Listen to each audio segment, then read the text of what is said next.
sobrang pagod. Galing sa galaan. Yan, nagising. Galing sa halikan. Madaming kahalik yan kanina si Mila. Kaya ganyan ka pagod. Galing sa labas ito si Mila. Yan. Yan si Cobalt Iris Twinkle. For short is Mela. Ngayon, dalaga na, teenager na. So, daming halikan doon sa ilalim. Nako, yan ang gusto niya. Maglaro at maghalikan, yakapan. Tapos dito sa bahay, tulog-tulog. Yan, oh. Pag uwi, sobrang pagod. Ganyan. Ganyan ang tsura. Ka mga pasaway. Oh, ganyan pala lagi. Pag lumabas si Mila, gusto pala maghanap ng kahalikan. Tapos pag uwi ganyan. Oh, sobrang pagod. Ay naku, dalagang dalaga na si Mila. Pagod na pagod si Mila.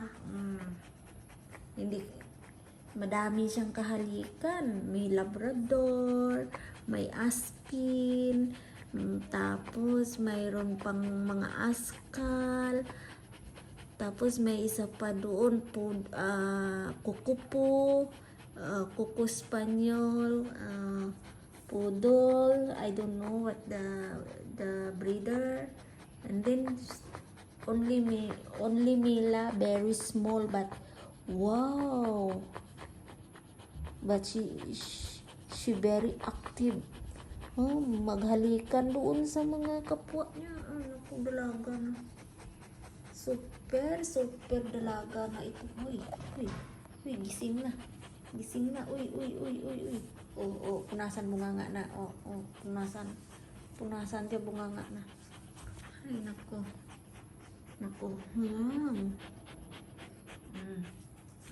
Yung mga paa pa, naku lang.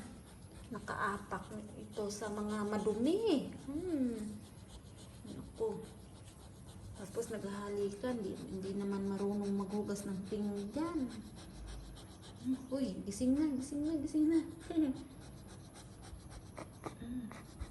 Super pagod si Mila. Yung mga paa niya. Yan ang paa.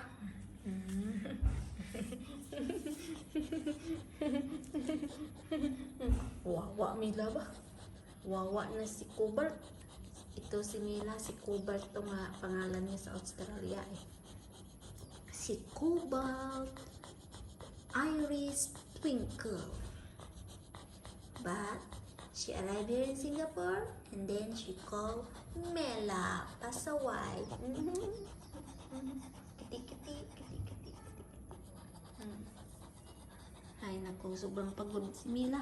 Pagod na pagod si Mila.